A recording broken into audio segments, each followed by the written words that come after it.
Hello student, today we will start history chapter first and the chapter is French Revolution. Let's start. French Revolution. French belongs to France, and what is the meaning of revolution? Revolution is a sudden change in a political system within a very short period of time by a lots of people. Revolution का मतलब होता है एक political change ला देना किसी भी country में बहुत ही कम पीरियड में और बहुत सारे लोगों के थ्रू, उसे हम कहते हैं रेवोल्यूशन। तो इस चैप्टर में हम फ्रांस में क्या पॉलिटिकल चेंज हुआ था, क्या उसके पीछे रीजन रहे हैं, कैसे वो पॉलिटिकल चेंज हुआ, उसको हम देखेंगे। तो फ्रांस में 1789 से पहले मोनार्की रूल था। मोनार्की में मैंने आपको बताया है जब एक राजा का बेटा ऑटोमेटिकली राजा बन जाए, लोगों के पास में कोई भी राइट नहीं है कि वो अपोज करके अपने हिसाब से कोई भी गवर्नमेंट को इलेक्ट करे, ऐसा कोई लोगों के पास में राइट नहीं है। जो कुछ करेंगे वो किंग है करेंगे, उन्हीं के पास में सारे राइट हैं और एक सक्सेशन चल जाएगा, मतलब राजा का बेटा राजा बनता हुआ चला जाएगा।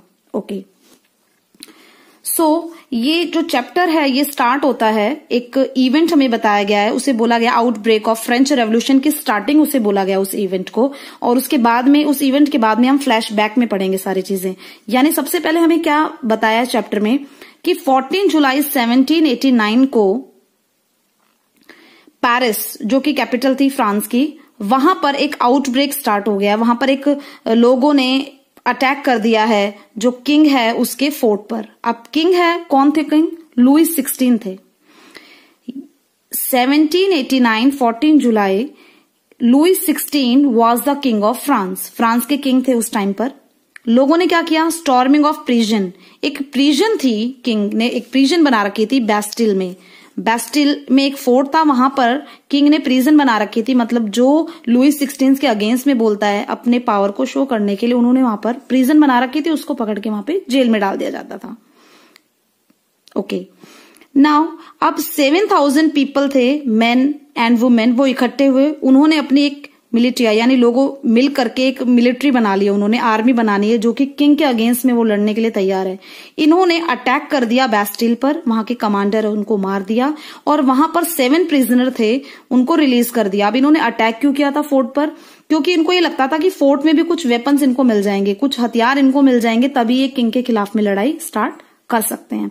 अब ये हमें इंट्रोडक्शन में दी गई है ये चीजें। अब हम ये सारे रीजन जानेंगे कि लोग एक्चुअल में किंग के अगेंस्ट में क्यों हो रहे थे, या क्यों किंग के जो आर्मी सोल्जर्स थे उनके ऊपर अटैक करना चाह रहे थे, लोग क्यों अगेंस्ट में हो रहे थे लुई 16 के। अब हम फ्लैशबैक में जाके पढ़ेंगे सारी कहानी। तो हमें इंट्रोडक्शन में क्या बताया गया है कि 14 जुलाई 1789 को बैस्टिल में जो फोर्ट था किंग का, वहां पर 7000 मेन एंड वुमेन इन्होंने मिलकर के अटैक कर दिया, वहां के कमांडर को मार दिया और वहां पर 7 प्रिजनर थे उनको रिलीज करा। Now come to the next point, the division of the French society. French society का डिवीजन कैसा था? 18th सेंचुरी के लास्ट में फ्रेंच सोसाइटी का डिवीजन कैसा था? यानी 1789 के आसपास की जब हम बात करें, उससे पहले की हम बात करें, उसे हम ओल्ड रीजन बोलते हैं। 1789 से पहले का जो टाइम था उसे हम ओल्ड रीजन बोलते हैं। ओल्ड रीजन में फ्रेंच सोसाइटी है वो किस तरीके की थी? देखिए, फ्रेंच सोसाइटी 3 एस्टेट में, 3 पार्ट्स में डिवाइड थी। First estate, second estate and third estate. First estate में कौन लोग आते हैं? क्लर्गी। फर्स्ट स्टेट में क्लर्गी आते हैं, सेकेंड स्टेट में नोबेलिटी आते हैं एंड थर्ड स्टेट में आते थे कॉमन पीपल। अब आपके लिए ये टर्म क्लर्जी एंड नोबेलिटी है, ये डिफरेंट है। So what is clergy? Church, जो रिलीजियस मैटर के लिए चर्च हैं, प्रिस्ट हैं, बिशॉप्स हैं, जो लोग चर्च से रिलेटेड होते थे, क्रिश्चियनिटी क्योंकि वहां पर रिलीजन था तो चर्च हम यहां पर बोलेंगे। जैसे हम अगर भारत में हिंदू में बात करें तो जो पुरोहित होते हैं, जिनको रिलीजन के बारे में बहुत ज्यादा नॉलेज होती है, तो चर्च से जुड़े जितने भी लोग थे वो थे क्लर्जी। सेकेंड एस्टेट में कौन लोग आते थे? नोबेलिटी, किंग, खुद किंग, उसके रिलेटिव्स, उसके कोर्ट में काम करने वाले जितने भी लोग हैं जिन्हें हम रूलिंग क्लास बोलते हैं, वेल्दियर पीपल हैं, वो आते थे नोबेलिटी। ये वेल्दियर थे क्योंकि किंग के क्लोज में थे तो इनके पास में पैसा था, ये रूलिंग क्लास हम बोलते हैं, इन्हें बोलते हैं हम नोबेलिटी।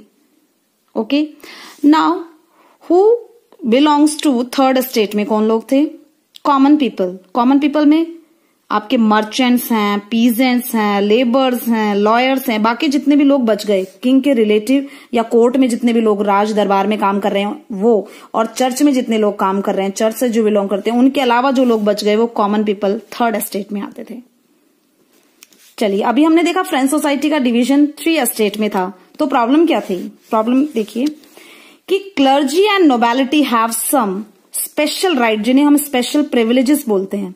बर्थ से, जन्म से ही इनको कुछ स्पेशल राइट्स होते थे, जैसे एक्सटेंशन फ्रॉम पेइंग टैक्स, इनको कोई भी टैक्स नहीं देना पड़ता था। क्लर्गी और नोबेलिटी को कोई भी किसी भी टाइप का टैक्स ये पे नहीं करते थे। इनके पास में कुछ स्पेशल प्रिविलेजेस थे, इनके पास में फ्यूडुअल राइट्स थे कि अगर इनके पास में अपनी जमीन है तो ये अपनी जमीन पर लोगों से काम करवाएंगे, और उसके अलावा वो अपने और भी बहुत सारे जो घर के काम है वो भी करा सकते हैं। इनके पास में फ्यूडुअल राइट्स, जमीन रखने के, जमीन पर काम करवाने के, उसके अलावा अपने घर के काम कराने के कुछ बहुत सारे राइट्स थे, जिन्हें हम स्पेशल राइट प्रिविलेजेस कहते हैं। तो क्लर्गी और नोबेलिटी के पास में ये राइट्स थे। But what about the third estate? They paid all taxes, जितने भी टाइप के टैक्स है वो किस पर इंपोज कर रखे थे? Common people. दे प्रोवाइडेड सर्विसेज, अब ये अपनी सर्विसेज देंगे कहां पर? फर्स्ट एंड सेकेंड स्टेट में। ये मजबूर हैं, ये कॉमन पीपल हैं, इनमें बहुत सारे लोग लेबर्स हैं, पीजेंट्स हैं। अब पीजेंट्स भी ऐसा नहीं है कि पीजेंट्स तो सबके पास में अपनी जमीन है। जमीन 60% जो लैंड है वो क्लर्गी एंड नोबेलिटी के पास में है, जबकि 90% पॉपुलेशन फ्रांस की पीजेंट थे। इनके पास जमीन नहीं है, automatically they have force to work on their land. अब वो मजबूर है इनके लैंड पर काम करने के लिए। सो प्रॉब्लम यहीं से स्टार्ट होती है कि फर्स्ट एंड सेकेंड स्टेट के पास में बहुत सारे राइट्स हैं, वो कोई भी टैक्स पे नहीं कर रहे हैं, और थर्ड स्टेट टैक्स भी पे कर रहा है, सर्विसेज इनको प्रोवाइड कर रहा है। तो प्रॉब्लम यही है कि पार्शियलिटी हो रही है, ठीक है, इक्वालिटी नहीं है यहां पर।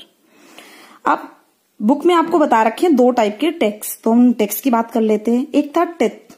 What is teeth?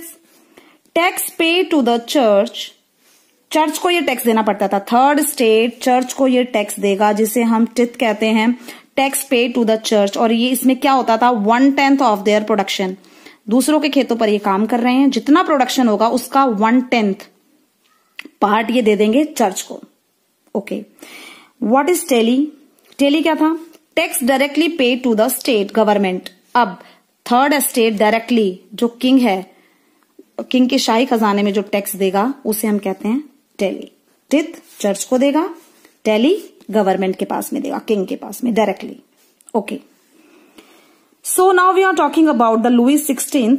लुई 16 जब फ्रांस में रेवोल्यूशन हुआ, उस टाइम पर फ्रांस के किंग लुई 16 थे, and became the king of France in 1774। ये बने कब थे? लुई 15 की डेथ, इनके फादर की डेथ के बाद में 1774 में ये लुई 16 क्या बने थे? किंग बने थे फ्रांस के। और जिस टाइम पर ये किंग बने थे ये ओनली 20 ईयर्स के थे। किस फैमिली को बिलोंग करते हैं? Bourbon family. जो आप बिस्किट खाते हैं बर्बन फैमिली, हाँ, वो उसी की बात कर रहे हैं। ये जो शाही परिवार था ये बर्बन फैमिली के नाम से जाना जाता है। Married to Australian princess Marie Antoinette. Austria की प्रिंसेस है मैरी एंटोनेट, उनसे इनकी शादी हुई थी। और जब ये राजा बने, he found an empty treasure. Now we will read reason for empty treasure. Louis 16 जब किंग बने तो उन्होंने पाया कि जो ट्रेजरी है वो बिल्कुल खाली पड़ी है। उसके पीछे क्या रीजन थे? First reason is long years of war drain the resources. बहुत लंबे सालों से चलने वाली लड़ाई पहला रीजन है। किसके साथ में थी लड़ाई? सपोज करिए यहाँ पर फ्रांस है एंड उसका नेबरिंग कंट्री है ब्रिटेन। ब्रिटेन इसका एनिमी था फ्रांस का, तो फ्रांस की जो लड़ाई थी वो ब्रिटेन के साथ में चलती रहती थी, जिसकी वजह से जो वार होगी तो आर्मी के मेंटेनेंस के लिए, उसको सैलरी देने के लिए, वेपन्स के लिए बहुत सारा खर्चा होता है। तो बहुत सारा पैसा जो शाही खजाना था वो वॉर लड़ाइयों में खर्च हो गया था। Next, maintaining an extravagant court at palace of Versailles. Versailles एक जगह है, कहाँ पर? फ्रांस में। और यहाँ पर एक शाही दरबार बनाया गया था। एक्स्ट्रावेजेंट कोर्ट मतलब बहुत सारा पैसा लगा करके एक वर्सेली में एक शाही दरबार बनाया गया। उसको मेंटेन करने के लिए, उसकी मेंटेनेंस में, साफ सफाई में, रख रखाव में, सर्वेंट्स के लिए बहुत सारा पैसा खर्च हो जाता था। Next one is American war of independence. अब अमेरिकन वॉर ऑफ इंडिपेंडेंस, आप कहेंगे बीच में अमेरिका कहां से आ गया? तो बीच में अमेरिका का ये रोल है कि अमेरिका थोड़ी सी दूरी पर है सपोज करिए यहाँ पर फ्रांस है, देन ब्रिटेन है, देन अमेरिका है। अब ब्रिटेन ने अमेरिका को कैप्चर कर लिया और यहाँ पर अपनी 13 कॉलोनी मतलब 13 जगह को यहाँ पर कंट्रोल करके अपनी कॉलोनी बना लिया। किसने? ब्रिटेन ने। तो अब क्या होगा? फ्रांस का एनिमी ब्रिटेन, अमेरिका का एनिमी ब्रिटेन। तो अमेरिका और फ्रांस क्या हो गए? फ्रेंड बन गए। तो अब फ्रेंडशिप निभानी भी पड़ेगी। तो फ्रांस ने हेल्प किया अमेरिका को कि हम तुम्हें आजादी दिलवाएंगे, हम तुम्हारे लिए लड़ाई लड़ेंगे। यानी फ्रांस कह रहा है कि हम आपको अपनी आर्मी देंगे लड़ने के लिए, आप अपनी कॉलोनी से उनको आजादी दिलवाइए। कहां से? ब्रिटेन से। तो American war of independence, common enemy था ब्रिटेन। सो यहां पर अमेरिका को आजादी दिलवाने के लिए इन्होंने 2 बिलियन लेवर्स का डेप्ट, कर्ज ले लिया। जो इतने भी पैसे वाले लोग थे उनसे इन्होंने इतने पैसे लिए थे। लिवरे, यहाँ की करेंसी थी लिवरे। कहाँ की? फ्रांस की लिवरे। उसका इन्होंने लोन ले लिया इतना। Next one is regular expenses. और भी बहुत खर्चे होते हैं, जैसे कि आर्मी के मेंटेनेंस के लिए या कोर्ट के खर्चों के लिए या गवर्नमेंट के अंडर में जितने भी ऑफिसर्स काम कर रहे हैं उनको सैलरी देनी होती है, या यूनिवर्सिटीज जितनी भी चल रही है। तो ये बाकी के खर्चे थे जो कि राजा को करने होते थे। And tax was paid only by the third state. अब खर्चे इतने सारे हैं सरकार के, राजा के खर्चे इतने सारे हैं, देश को चलाने के लिए उसने इतने सारे खर्चे करने पड़ रहे हैं, लेकिन टैक्स कहाँ से आ रहा है? सिर्फ टैक्स तो थर्ड स्टेट से आ रहा है, फर्स्ट और सेकंड स्टेट तो टैक्स दे ही नहीं रहा है। तो ये बहुत सारे रीजन हैं किसके? एम्प्टी ट्रेजरी के। जब लुई 16 किंग बना तो उसने देखा कि जो ट्रेजरी है वो एम्प्टी हो चुकी है, उसके पीछे के कारण है। So king was force to increase the tax. अब किंग को क्या करना पड़ेगा? शाही खजाने को वापस भरने के लिए उसको टैक्स बढ़ाने पड़ेंगे। तो हम बाद में पढ़ेंगे कि टैक्स को उन्होंने किस तरीके से बढ़ाया और उसका क्या रिजल्ट रहा। Topic is subsistence crisis. What is subsistence crisis? It is a situation when the basic needs of livelihood are in danger. जब जीने के लिए जो हमें बेसिक नीड्स है हमारी, उन्हीं को हम पूरा नहीं कर पाए, वही डेंजर में पड़ जाए, उन्हें हम कहते हैं सबसिस्टेंस क्राइसिस। तो ये कंडीशन कैसे फ्रांस में कैसे आई सबसिस्टेंस क्राइसिस की? सबसे पहली बात, पॉपुलेशन इंक्रीज हो रही थी।